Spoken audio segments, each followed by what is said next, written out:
So can someone tell me why on earth I thought it was in any way a good idea to think that my ass, who just came out of a reading slump like a month ago, would actually pull off reading about 28 books in 1 month? To be talking to you, Belladonna. Should have taken a break, not an Oxford comma. Take what I want when I wanna, and I want you. So yeah, you heard that right. I actually have about 28 books on my TBR for this month. Do I intend to read every single one of those books? No, I'm not going to deceive myself. I don't think that is possible. But they are there so I know that I have variety and I have options to choose from. Now, I already have one TBR video for the Monsterathon Readathon. I'm going to leave it somewhere up here so you can check, because I'm not going to mention the books that are already on that TBR here. And also, I'm going to be participating in the Contemporary-athon, which is going to be taking place later in September as well. I have a separate TBR video coming for that, so I'm not going to mention the books on those as well. These are the books outside of these two readathons that I want to get to sometime this month. Like those two readathons, the books on there are absolutely solid. For me to be able to, complete the readathons, I want to read all those books. But these other books are just books like when I'm bored or when I'm like, okay, I'm tired of forcing myself to read these books. For this particular readathon, I want something different. I have these books to turn to. Now, the first book on that list for me is What Sunny Saw in the Flames by Nidio Okorafor. You probably know this by the other title, which is Akata Witch. Yes, this is the title that they used to publish in Nigeria. Nigerians are very superstitious, so nobody wanted any book. Like, publishers were like, parents would see Akata Witch and be like, nope, no way my child's going to be reading something about witchcraft. And they are probably right, because, growing up, a lot of parents were not letting their kids read Harry Potter. How did my parents? My parents were or are one of a kind. So that was why I was able to read those books. But trust me, I understand why they had to change the title for the Nigerian audience. But anyway, What Sunny Saw in the Flames, whereby we follow Sunny. She's 13-year-old, she's albino. She can't really see well in the sun, especially during midday, and as a result, she's always teased about it. Add to the fact that she grew up in the States and recently relocated to Nigeria with her family, and so she speaks with an accent. So every single part of her marks her as different, at least amongst her classmates. But then she becomes friends with Olu and Chichi and Sasha, and these other three kids introduce her to this world of mysticism and magic and juju. And through them, she realizes that her greatest defect is actually her strength, especially when you also realize that Sunny can also see into the future, and the future she's seen is not a good one. Like, she's seen the end of the world, and that the world is going to end and be destroyed by fire. So while she's also like learning more about her abilities, there's also this kidnapper on the loose who is basically kidnapping little children, and the four kids have to come together in order to stop that kidnapper before What Sunny Saw in the Flame becomes a reality. And it's a middle grade book. I've wanted to read it for a while. I'm slowly going through all the Nidio Okorafor books I have on my shelf. So far, I have read, I think, 2 of them. So this is the third one, and I can't wait to read it. I've already started reading it. Really, really good. Definitely intrigued, and I can't wait to find out more. The next book I'm reading this month is Clockwork Angel by Cassandra Clare. If you're like, wait, but Nora, you just finished the first trilogy? Yes, I know. I'm actually following Emma over at Emma Brooks's. She had this video on how we should read the books in the Shadowhunter world, and one of her suggestions was we should read it in publication order, and so that we don't run into any form of spoilers. And I actually do not want to be spoiled at all. I've already watched the TV show, so I'm already spoiled mighty. I'm trying to keep as much of myself spoiler free as possible, if that makes any sense. So anyway, Clockwork Angel is the next in publication order. In this, I think we follow, because this is I know way too much about this series, this entire world, and so I am purposefully staying away from the synopsis. The only thing I know about this book is that there is Tessa, there is Will, and there's Jem. And apparently Will is everybody's baby. Some people love Jem. Nobody really talks as much about Tessa except for those 2 boys. I know that Tessa is meant to be a warlock. I don't know what her abilities are, but I know she's meant to be a warlock. And I know that apparently the 3 of them have one of the most iconic love triangles in books, which pisses me off, because I am a firm believer of why create a love triangle when everybody could just, I don't know, poly up. But one, this was written at a time when I don't think a lot of writers were writing polyam stories, so it's possible that that's the reason why. But they did say that the resolution of a love triangle in this book was done, or in this series was done very, very well. So I can't wait to see just how well they did it. Next book I'm reading, City of Fallen Angels by Cassandra Clare. Yes, I've decided I'm going to be reading 2 Cassandra Clare books every month, at least 2. If I can get to more than 2, I'll be very happy, but at least 2 Cassandra Clare books. We're probably picking up from where we stopped in City of Glass, which is where I stopped. And I have no idea what is happening in City of Fallen Angels. I actually don't want to know what is happening until I've read the book. So all I know is that Isabel is on here. She's looking really pretty. Based on where we stopped, I have ideas as to where we are possibly going into, especially because, like I said, I've watched the show, so I know exactly I know part of what is coming. But I still don't want to read the synopsis because I'm trying my best not to be spoiled. Like, I hope you all can understand. Next, my reread. The final Harry Potter reread of the year. Yes, Harry Potter and the Deathly Hallows. I've been rereading the entire series for the last couple of months, and we finally got into the last book. I'm certain we all know what happens in Harry Potter and the Deathly Hallows. If you've not read Harry Potter, you should start from book 1.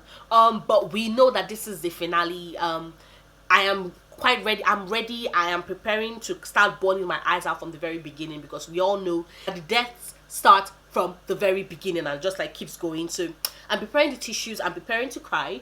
I'm preparing to also be a little pissed at the ending, but it's the ending we got, and I've made my peace with it. Like, it's taken me almost 10 years, but I finally made my peace with it. So yeah, Harry Potter and the Deathly Hallows. Next, I'm reading The Magicians by Lev Grossman. If you just went up, hold up, Noria.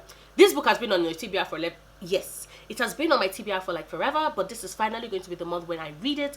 The Magicians, I guess the best way to explain The Magicians is that The Magicians is kind of like Hogwarts, in the sense that yes, there's this school for magic where people are learning magic, except for the fact that Hogwarts is very clearly young adult. This is very, very adult. Like, people are dying, magic comes from pain, there are drugs, there's sex, there's a lot of things that usually you will not find in a lot of YA books, that you definitely did not find in Harry Potter, that you'll find in here. And I can't wait to meet like the characters. The TV show for this is one of my favorite TV shows of all time. Like, I love The Magicians TV show. The last season finale though, not my favorite. So that is the reason why my very good friend Mela sent me this. She was like, read the books. Books, like, trust me, we're treated well in the books. So I can't wait to see if she is. Of course she's right, but I can't wait to read it and enjoy it. And we're meant to body read. So we're meant to body read the remaining 2 books in the series. So I need to get to this month so that, you know, we can pick up from we can pick up with the remaining books in the series. But yes, like I said, this is, think of it as Hogwarts, but like Hogwarts grad school, because the school for magic where they learn is grad school, and things are definitely darker and more brutal and bloodier, and there's way more sex and a lot of swearing and characters you will love, and there's definitely more diversity in this book than we found in Harry Potter. Like, as much as I love Harry Potter, that's just the tea, and I'm just serving it. Next, I'm doing a reread of The Raven Cycle. Why is anybody surprised? Like, Call Down the Orc is coming out in November. November is almost here, so I need to reread these babies. I've not read them in the last, like, I think I've not read them in like 4 years. Like, yeah, it's been like 4 years, like 3-4 years since I last read them. So I need to reread them so that I can be all up to date, but I cannot wait. I love the series. What is the series about if you've not read it? Just, how do I explain?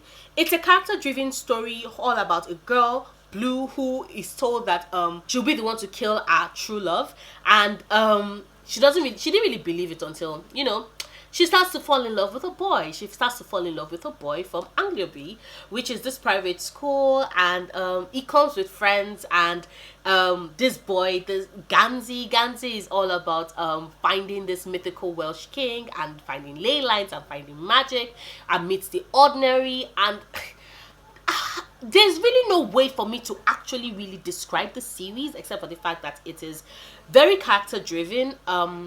It meanders, but in a good way. And these are characters you root for and love. And my baby Ronan is in this, so yeah. So I'm reading this, and I'm hopefully also going to read Dream Thieves, because I want to finish 2 books a month before November, because November is Call Down the Hawk. Next is, yes, We Hunt the Flame by Afsan Faisal. I started reading this book. I think I just read like the first 2 or 3 chapters. it was kind of boring, but I want to see, like, the start is very, very slow, so I want to see if it definitely picks up for me. But in this, we follow Zafira and Nasir. Now, Zafira is a huntress who basically who basically goes into this dark forest known as the Ars. Now, this Ars is this slowly encompassing darkness that is slowly taking over our land. Nobody who goes into the Ars ever makes it back alive, but Zafira has gone in so many times that basically she's like, she kills, like, she hunts like for a village or for a settlement in the Rs and comes back and feeds everybody, and everybody, like, she lives in a time where women are not considered good enough, like, or rather they're not considered as good as men. They serve only one purpose: to marry, to have children, you know, just to be broodmares. And apparently in her town, if a woman is found doing a job that is traditionally a man's, she is forced to marry, and basically every single thing she's done is turned to ridicule. And that's something that drives Zafira, because she knows that the minute it is that she's discovered that it's actually a woman that has been entering the Rs and, you know, been bringing sustenance and food for a township, they will turn quick on her. I know you're probably like, are these people so stupid? Like, she's legitimately feeding them. It's what I was wondering, but people are dumb in this book. And then you have Nasir, who is the prince of the entire empire, but whose father is sadistic and evil. And Nasir, he has basically turned Nasir into his own personal assassin. Nasir has a lot of blood on his hands, and he's not looking too good about it. But anyway, his father decides, because his father has been trying to capture this hunter that has been going into the Rs, and everybody he sent has failed, so he eventually sends his son after Zafira, because his son is expecting to, you know, go after a hunter, a man, and Zafira is not having any of it. So it does sound like the premise / setup sounds like something I would love, because there's enemies to lovers. You have two different people all seeking contrasting goals, but who ultimately will find some form of commonality in their experience. Like, I usually love stories like that, but the start was very boring. But I'm hoping that September is the month in which I actually do sit down and actually read this book and find out once and for all if I love it or if it is not for me. Next is Sorcery of Thorns by Margaret Rogerson. I know you can see the bookmark. I've only read the first chapter.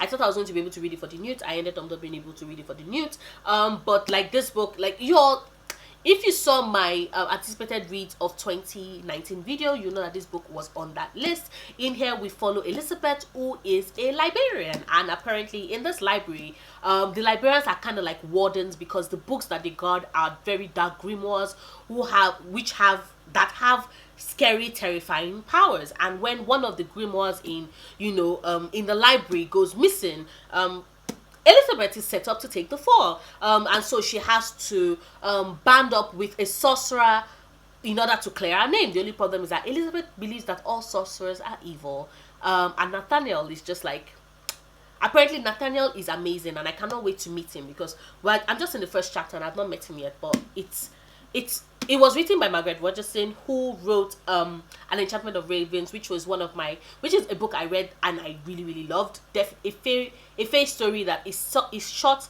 but so good. I really, really had a blast reading it. So I'm hoping that if she could create that amazingness for me with a fairy story, she probably did the same with a librarian books grimoire story, because this has everything I love. Like, there are people that love books, there are librarians, there are big libraries, there are grimoires that legitimately eat people. Like, what's not to love about this book? So I can't wait to read it. And it looks so pretty. Like, this is my Fairy Loot edition. It's all sprayed turquoise. Gorgeous. Another book I want to read, The Merciful Crow by Margaret Owen. In this, we follow a girl who basically is chieftain and the leader of a band of people who have been maltreated and mistreated in the empire. They are basically mercy killers. That's their job. And when they are called to go and collect the royal dead, she's happy, because she thinks, okay, finally our people will be able to get enough coin and she'll be able to take care of them with regards our duties as chieftain. But when she goes to collect the royal dead, she discovers that the said royal dead are not really dead. The crown prince and his bodyguard actually faked their own deaths in order to escape the clutches of the evil queen. And the crown prince is like, okay, he's going to band up with Fee, that's our lead girl, and basically a case of your enemy is my enemy, and we can mutually help each other to gain to gain success. And Fee is able to negotiate her way into a deal that would basically be a major payday for our people. I can't wait to read it. Fee sounds like my kind of girl. Like any girl that refuses to be taken hostage by situation, and in those kind of circumstances will still negotiate for the best possible deal for her people. I'm in awe and in love, and I can't wait to read more and read this book. Like, I need to read this book this month. And then finally we have Six of Crows and Crooked Kingdom. I know at this point it seems like I'm doing a lot of rereads every month, and it's making me happy because I love rereading my favorite books. But anyway, the reason I'm rereading Six of Crows and Crooked Kingdom is because I finally want to read King of Scars this month. So I need to do my reread because I've already done my reread of the Grisha trilogy. I did that in January. That technically kind of helped put me in a reading slump.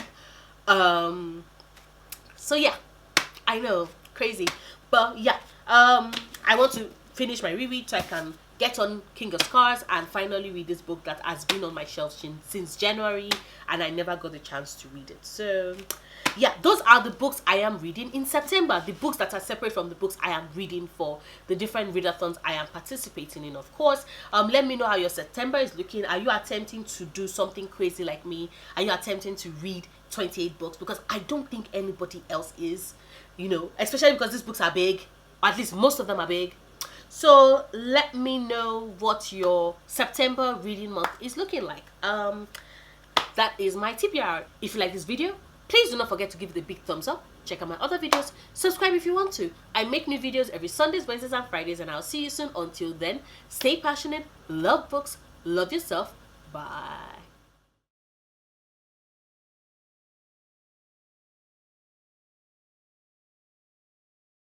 You